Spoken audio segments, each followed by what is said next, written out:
provide a few quick reminders before we go ahead and get started. The executives are going to run through some remarks, and then we will allow questions from the media in attendance here today. If you are on the live stream and want to ask a question, please reach out to Tracy Wimmer or Brian Wheeler in the media advisory contact information. That's all included in there. Also, for folks that are in the room right now, this is a working garage. So here at Consumers Energy, we take safety very seriously. This is a working garage, so please be very careful. Be cognizant of trip hazards. We have a full safety tailboard off to the side. In the event of an emergency, we will implement those procedures. But for the time being, just please be cognizant of anything where you could trip, cords, anything of that nature. So with that, I'm going to let Tanya go ahead and get started. Tanya. Thank you, Katie, and hello. Thank you, everyone, for being here today. Again, my name is Tanya Berry. I am the Senior Vice President of Transformation and Engineering here at Consumers Energy. Excited to be joined by two of my colleagues, again, Greg Salisbury, Vice President of Electric Distribution Engineering, and Chris Laird, Vice President of Electric Operations. We are here today to share some exciting news on our journey to deliver a stronger and more resilient grid. Today, we're going to introduce our new plan, which is called the Reliability Roadmap. In this Reliability Roadmap, we outline our plans and our commitments for our customers. Not only the commitments, but it actually details how we plan to deliver on those commitments. Now, let's be honest, we know that demand for energy is increasing, we know that, and severe weather threats are becoming far too common. Our job, number one, is to provide safe, reliable, and affordable electricity to our customers. This roadmap will allow us to do that. Also, while considering being clean and equitable for all customers. But this plan, or the roadmap, will require continued investments. We have to put some technology on the system, and also we'll need support from our regulators and other key stakeholders. But once you see the roadmap, I know that this roadmap is going to transform how we deliver electricity and how we serve our customers in the state of Michigan. Now, this roadmap includes two goals, very ambitious goals, I must say. Number one, our customers will not experience long outages. We will have no more than 100,000 customers out during any event. Number two, wait for it. This plan says all customers will be restored within 24 hours. Now, I know those goals sound pretty ambitious. They're actually the most aggressive goals we've set as a utility on our electric system. But what I know, Consumers Energy stands on a foundation of leadership and innovation in the energy sector. That's why I am confident that we are prepared to not only deliver for our customers, but for the planet. Now with that, I know you're curious and you want to know a little bit more about this plan. And so I'm going to turn it over to Chris Laird, our Vice President of Electric Operations, who's going to share what we're already doing to take those steps forward.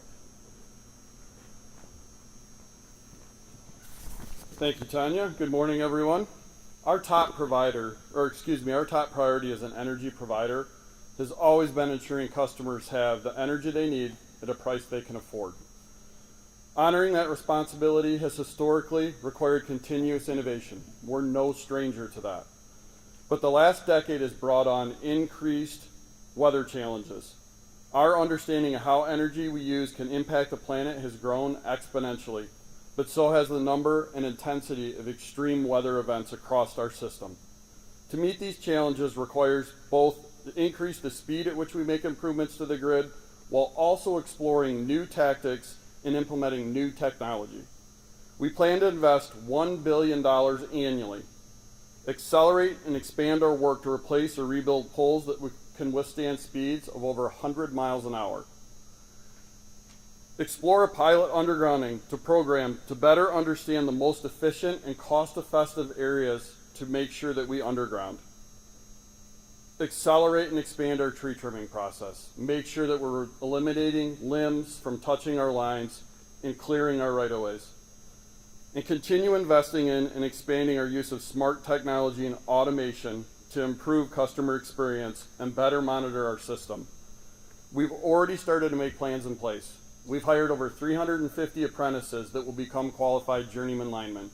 We've hired nearly 100 underground workers that are being trained right now to help us expand the undergrounding portions as we go forward. Our nearly 2 million electric customers expect a grid that can power their homes and businesses no matter what Mother Nature throws at them, and we're going to give that to them. I'll hand it over to Greg Salisbury. Thanks, Chris and Tanya, and good morning, everybody. At Consumers Energy, we know that keeping the lights on is job one. We know how frustrating and expensive outages are for our customers. And as part of building this roadmap, we've been listening to our customers. And I'm proud to say that we're bringing them the answer to their concerns and their needs. We've also looked at the condition of our over 90,000 miles of lines, and we've spent months modeling future weather and growth of electrification of home appliances and transportation. And this roadmap prepares Michigan to meet those needs as well. We know that a stronger and smarter grid means a more resilient one, or a grid that's more prepared for the increasing severe weather events that we've had, whether it's ice storms, windstorms, or thunderstorms. We also know that doing this kind of work pays off. In 2022, we completed over 2,000 projects on the electric system, resulting in a 20% reduction in outages, and we look to accelerate those gains. We also know that not only weather will continue to change, but so are the energy needs of our customers. This roadmap is designed to reflect the growth of electric vehicle usage across the state and to prepare our system so that everybody can participate in that transformation. We also know that people will be transitioning away from coal and natural gas and using more heat pumps and more air conditioners, because part of that weather modeling says it's going to get hotter. And so as we transform the assets to be more reliable, we'll transform them to be ready to carry more electricity.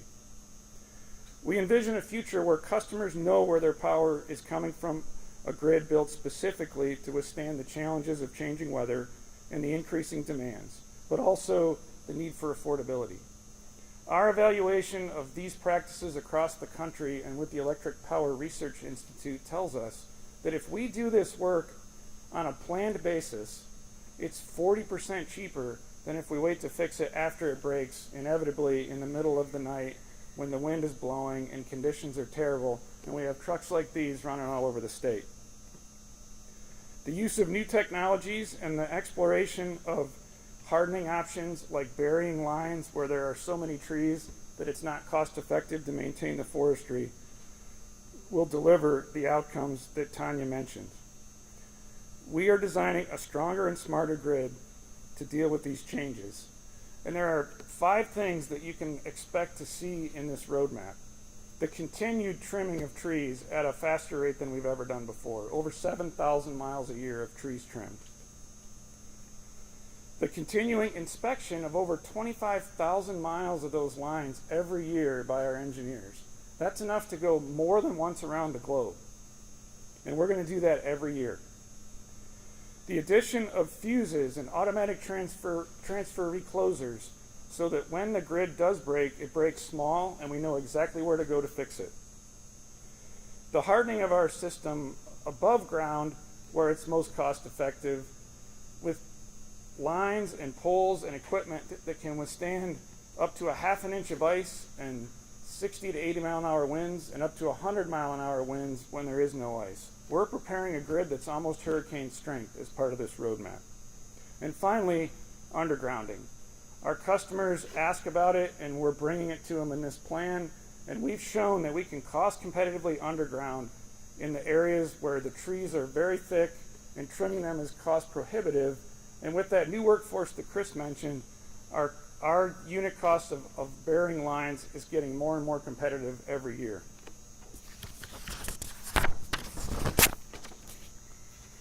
Finally, we're bringing smart grid automation so that when a wire does break or when there is an outage, we know exactly where it is.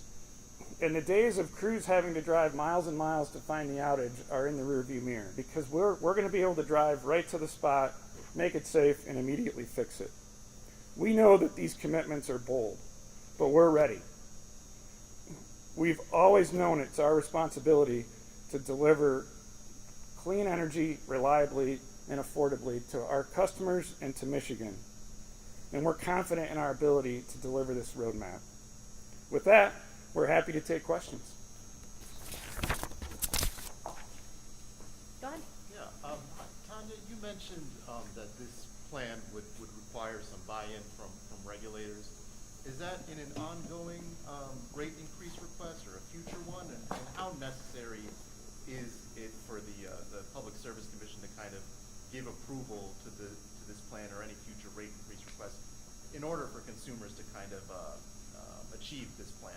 Yeah, thank you for the question. So it definitely takes a partnership to get this done. And we've already started sharing parts of this plan with the commission. We'll file it and we'll have ongoing discussions where they'll be able to weigh in and provide input to make sure they're in agreement with the plans we have in place. And we'll continue to discuss that through our annual rate case filing. Will consumers conceivably seek an increase? Will this be amortized in any way in your expectation by the ratepayers? I think we'll have to see how it plays out, right? So we have a responsibility when we look at affordability for our customers to make sure we're efficient with the dollars that we have and continue to spend. And so those things will be vetted out through the annual process that we go through with the commission. What is the time frame and what is the investment that you estimate over time? So this 5-year plan involves about $9 billion total investment. And when we file our rate case in 2024 that funds 2025, you'll start to see the things that are outlined in the reliability roadmap. And it'll be a very transparent piece each year of the 5-year plan that then shows up in the litigated rate case process. How many miles of above ground system do you have currently, and how long would it take, or what is your annual plan for taking it below ground? So we have about 50,000 miles total of low voltage distribution lines, which are the ones that serve homes and businesses and the circuits in the territory. Right now, about 16% of that is underground, either by way of being new construction or legacy underground. This plan calls for ramping up our undergrounding in an organized fashion year to year. And we think that if we could get another 5,000 miles that we choose strategically to deal with the biggest reliability concerns, that we could just make a massive impact on those customers that see repeat outages from trees. Last question. Yeah. This last storm, we all experienced it here on the west side of the state, is where the storm system kind of blew up over us here, and then it made its way southeast and through Ohio. Give us a sense of the cost just in re-energizing homes and bringing in crews from out of state. What is the cost of a weather event like that, and your return on investment with these changes? What do you see? What do you forecast? So a storm like that costs tens of millions of dollars. More in the winter when there's ice and difficult conditions, maybe a little bit less in the summer. But the key point, and I mentioned it earlier, is by analyzing the circuits, looking for the risks, and then doing the work where we plan it. So we have people show up in the morning with the right material and the right number of crews and the right permits and traffic control. It's at least 40% cheaper to do those things in advance. So it's a huge impact in affordability by doing it through the roadmap as opposed to waiting for the severe weather and then fixing it when it's broken. No, you're fine. Keep going. This undergrounding wires is nothing new. I mean, people have talked about this for years. Why so slow to come to this conclusion now? So a couple of factors have been important as we've looked at when is the right time to really hit the accelerator on undergrounding. Partly it's the technology associated with splices and underground junctions has come to a point where we can expect 50, 60, 70-year lives out of these underground conductors without having to take the extra expense of putting in conduits and concrete vaults. In the past, undergrounding technology just wasn't as reliable, and finding faults in old legacy underground systems has been problematic, and we've had customers who've dealt with that, and we didn't want to reintroduce those kind of risks. So as we've watched the technology emerge and looked at what's come out of the Electric Power Research Institute, or EPRI, we feel like the time is now, technologically speaking. With the construction practices that Chris's team has learned from studying the utilities around the nation who have done more undergrounding recently, we now can say that the cost of undergrounding a rural single-phase line is par with the cost of hardening it above ground and then doing the tree trimming that has to be done year over year. So we can now bring to the policymakers and regulators a proposal that says, dollar for dollar, we get better reliability and resilience underground for the same price as above ground. Other questions? Okay. As Tanya mentioned, this is a regulatory filing that we are doing. That's not going to happen until Friday of this week, but we have news releases that we will be able to share with everybody, so you can get a little flavor of it before it goes up into the official docket with the Michigan Public Service Commission. With that, we will end, but if you want to do any sort of one-on-ones or grab one of the officers after, we'd be more than happy to accommodate. Thank you so much for coming.